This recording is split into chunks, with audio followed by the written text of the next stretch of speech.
Good morning. Can you all hear me? Excellent. It is a great pleasure to be able to practice with you all this morning. For those of you who don't know me, my name is Fugan, and I'm joining you from Village Zendo. We are a small affiliate of the Village Zendo, located on Cape Cod. And as some of you may know, the Cape was formed in very recent geologic time when the glaciers of the last ice age stopped moving forward and started retreating. They left behind a strip of sand at their leading edge. And the longtime inhabitants of the Cape, the Wampanoag, called it the Narrow Land for that reason. And Fugan Sensei once described it as a sliver of sand thrust out into the middle of the Atlantic Ocean. It's a place in constant and very visible flow. There's no bedrock out here. The trees are not very deeply rooted in our sandy soil. Our wetlands, like the one right back here, are fragile. They need attention, as does the beach that's just beyond the wetland. Right? We literally live on shifting sands out here. And that impermanence is true for everyone. It's just often harder to ignore here. And so to practice here, we need one another. Right? As the Ino chanted this morning, when we chanted the Heart Sutra, we realized the Buddha way together. We practice together. And this is at the center of the Mahayana tradition, the root of our Zen practice. It's the Bodhisattva path of working together for liberation. We can't do this alone. It's really too difficult to sit alone, period after period, day after day, year after year. And practicing alone points us away from the reality that we are all intimately and fully connected to one another. And actually realizing togetherness, it is it. The Buddha way, we can say it's the way together. And this Sangha has been practicing out here for many years. We've been together about 15 years. And as a community, we've been learning to support one another through the difficult task of sitting and paying attention, of being present in zazen. And we support one another as we try to be present for our lives, for our loved ones, our communities, and for the world that we're a part of. Like the Village Zendo, we hold one another through the joys and difficulties, celebrating births, children, grandchildren, chanting for the health and well-being of one another, our families, our friends, our communities, and showing up for one another. And we're there when we need to grieve for those we lose. We need each other, and we need this larger Sangha. Our brothers and sisters in the Dharma, all of you, our teachers from the Village Zendo who come up to support us, like Ryotan Roshi did a couple weeks ago. All the people who come in person and who come online. Together we nourish this practice so it can flourish in this sandy soil. And sitting together is at the heart, and it's an expression of intimacy. We sit knee to knee. We're cold together in the winter and we're hot together in the summer. We breathe one another's breath in ease and joy and in sickness. And when we're in pain and suffering, we hear the sounds of our practice, the bak of the Han calling us to sit, the geese out on the marsh getting ready right now as they are to head south. The buzzing of a cell phone that someone forgot to mute. We hear it together. A friend of ours came to sit for the first time yesterday, and afterwards he said that the bells and the clappers, the han and the moktak, really are what connected for him. They connected him directly to this moment. This can happen when we're not lost in thought. Practicing this together way requires realizing our place in the interdependent nature of all things. And we could put it like this: each arising thing in the world, a pair of sandals, shoes outside the door, birds on the marsh, they're all expressions of the great reality. They're all interconnected expressions. The analogy of Indra's net is helpful. It's a net in which each thing, each connection in the net is an arising moment, an arising Dharma. And each one is connected to every other moment, every other encounter, as if it were a jewel in this vast web spanning the universe. Each jewel perfectly reflects all the others, so nothing is left out. And our practice is attending to this vast net, moment by moment. And we do this by being attentive, or attending, or tending to everyday encounters, to our ordinary lives. And if we spend our time distracted, falling into stories of who we are, who that person is, who you are, what the world is, when we do this, we, in a very real sense, betray our lives. Because from falling into illusion, this is where our suffering arises, in us, in others, and in the great earth. And so we need to practice as if there's a fire on our heads. You can imagine your hair on fire. You act in that instant. There's no getting caught in the idea, the feeling about what this fire means, the perception that arises from that feeling, or the mental formations, or the stories of the fire on your head. Simply swipe it away. The name of Robin Wall Kimmerer's book, Braiding Sweetgrass, refers to the plant the Potawatomi Nation remembers as being the first to grow on Earth. And they use braids of sweetgrass in ceremony. They use it in weaving baskets and in healing. And Kimmerer writes that sweetgrass waves in strands, long and shining like a woman's freshly washed hair. And so we say it's the flowing hair of Mother Earth. When we braid sweetgrass, we are braiding the hair of Mother Earth, showing her loving attention, our care for her beauty and well-being, and gratitude for all that she has given us.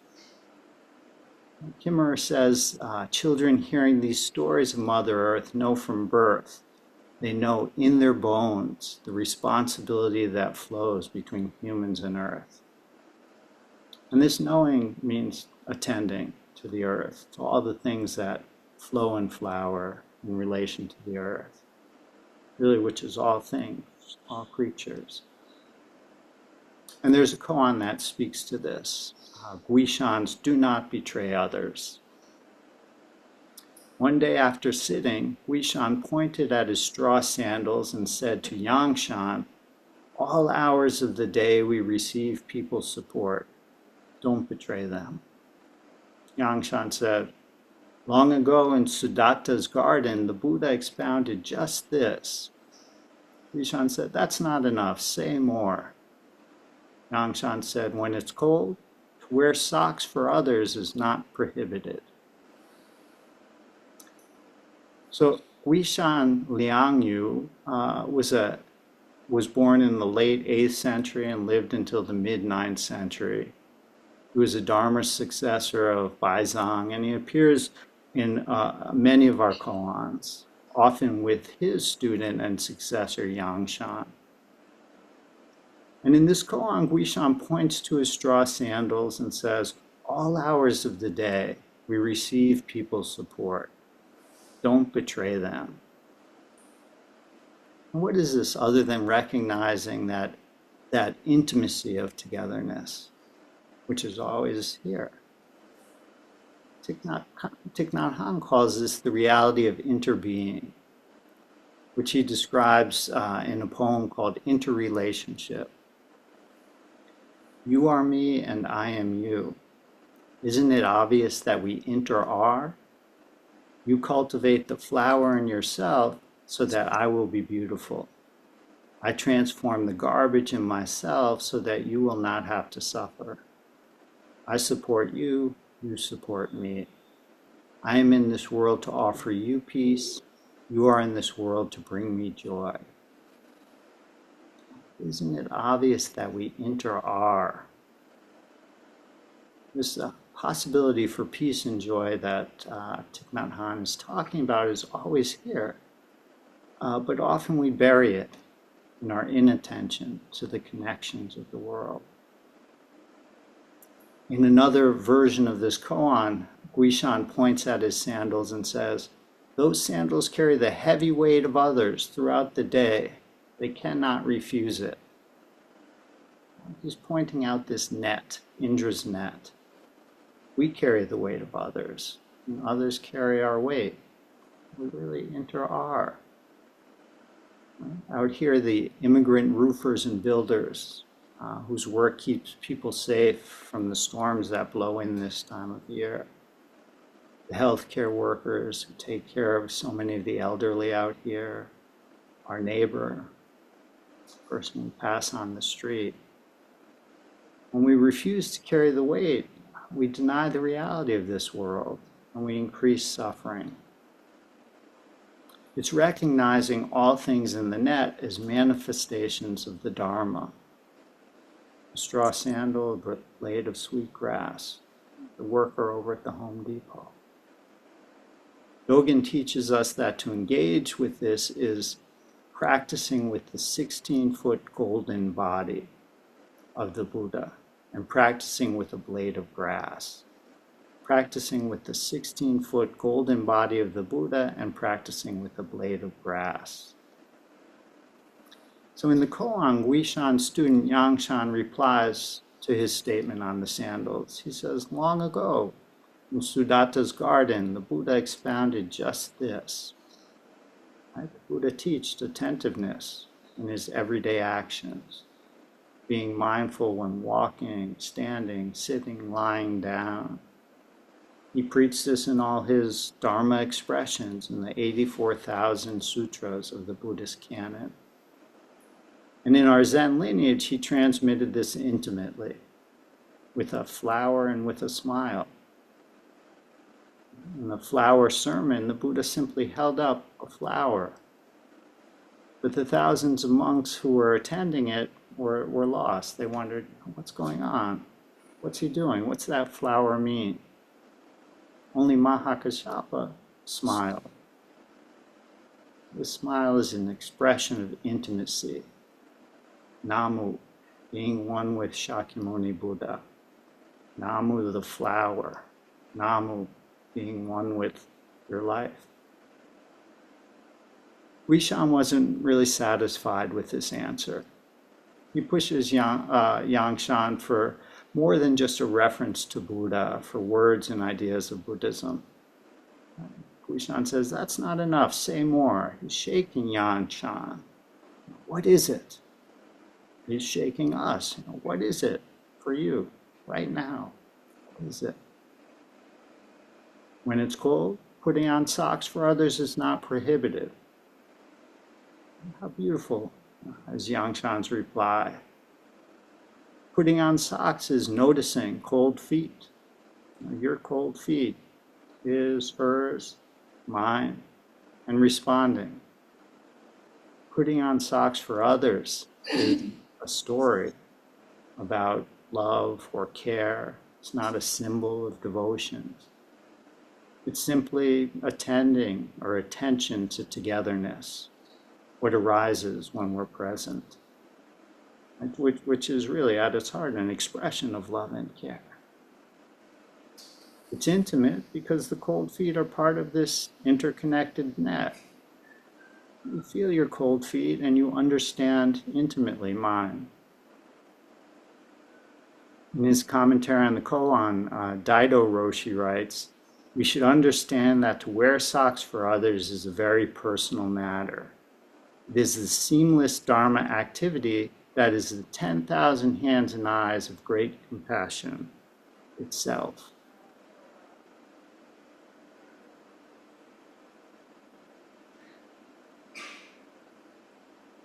The seamless hands and eyes of great compassion itself. The seamless Dharma activity is the Bodhisattva way of Avalokiteshvara, who has 10,000 hands and eyes that she uses to alleviate suffering, which is simply another way of saying it's the compassion that arises in each of us when we're present. And together practice is present when we attend to these humble things, like a strand of grass or a pair of flip-flops, to socks, when we cook a meal for somebody who's hungry. And it's here when we respond with love and compassion to the greed, anger, and ignorance that's so prominent in today's world. This ordinary life that expresses the absolute is like a box in its lid. And to emphasize this, I'm going to bring up one more story from Guishan. And this is when Guishan was lying down one day, his student Yangshan came to speak to him. Guishan said, "Let me tell you about my dream." Yangshan leaned forward to listen. Guishan simply said, "Would you interpret my dream for me?" In response, Yangshan brought a basin of water and a towel. Guishan washed his face and sat up. Dogen says, if you want to understand Buddha's miracles, you should study Guishan's words, as this is no small matter. Practicing miracles is studying the Buddha way. Bringing the teacher to wash up after he wakes up from the dream, is the miracle of practice arising naturally in response to reality. It's like grass that bends in the wind, or putting socks on cold feet. Nothing's left out of this response. Dogen goes on about this miraculous ordinary activity, saying, not practicing miracles is not studying the Buddha way. This miraculous activity is transmitted air to air. The flower raised by the Buddha and Mahakashyapa's smile, your smile to a friend or the sunrise, a sigh as the ocean breeze kicks up. Encouraging to drop away distance that comes from even studying Guishan's words as separate. This is what Dogen is saying. He says there are many who study Guishan's words, but the continuous practice of not studying the words of Ancestor Guishan is rare. Can you feel this continuous practice of togetherness right now? Can you feel it without even a whiff of Buddhism? The hands and eyes that arise in response to cold feet are wearing socks for others. These hands and eyes, says Daido Roshi, are the whole thing. This response is the whole thing.